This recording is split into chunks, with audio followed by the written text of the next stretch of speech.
Follow-up to a 7 News investigation, the story of one man whose neighbors say he was driven to extremes following a property dispute with Miami Dade County. This comes as a local leader calls for a task force now to look into the larger land battle. Investigative reporter Carmel Cafaro is back on the case tonight.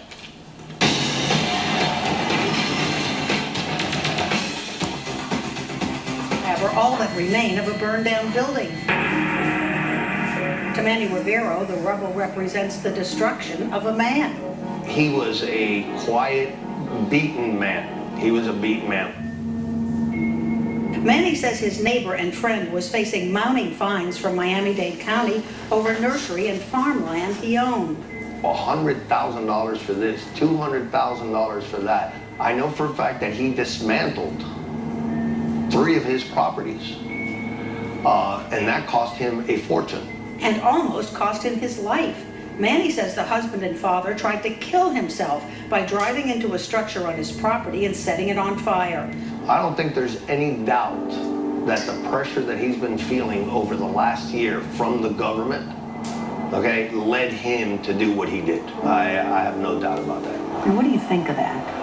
I think it's disgusting. He is not alone. Other farmers and nurseries in the area say the county is putting the same kind of pressure on them.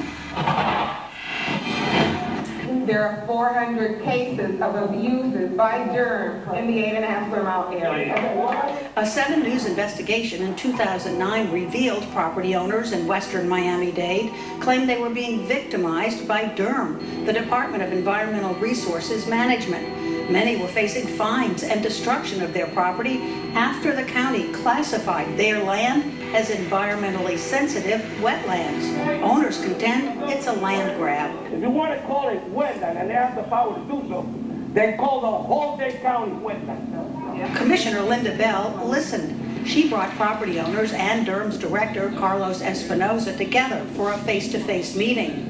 My characterization of the organization is one of the most predatory agencies I've ever dealt with after the IRS. The county maintains it is protecting the environment. None of these things are personal in my part, okay?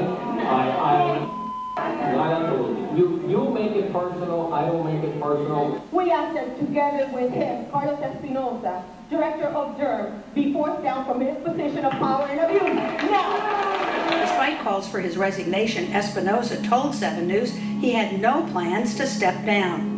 No, I'm on the job. I'm a professional. We have a professional organization. Commissioner Bell thinks DERM's enforcement practices should be investigated.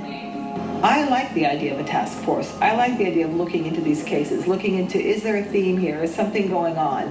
Is there something more than meets the eye? And now it looks like property owners will get what they were hoping for. Carlos Espinoza is stepping down, saying he will retire next month. It's something DERM says he has been considering for quite some time. Carmel Cafaro, 7 News. Well, if there's something you think Carmel should look into, give her a call or send an email.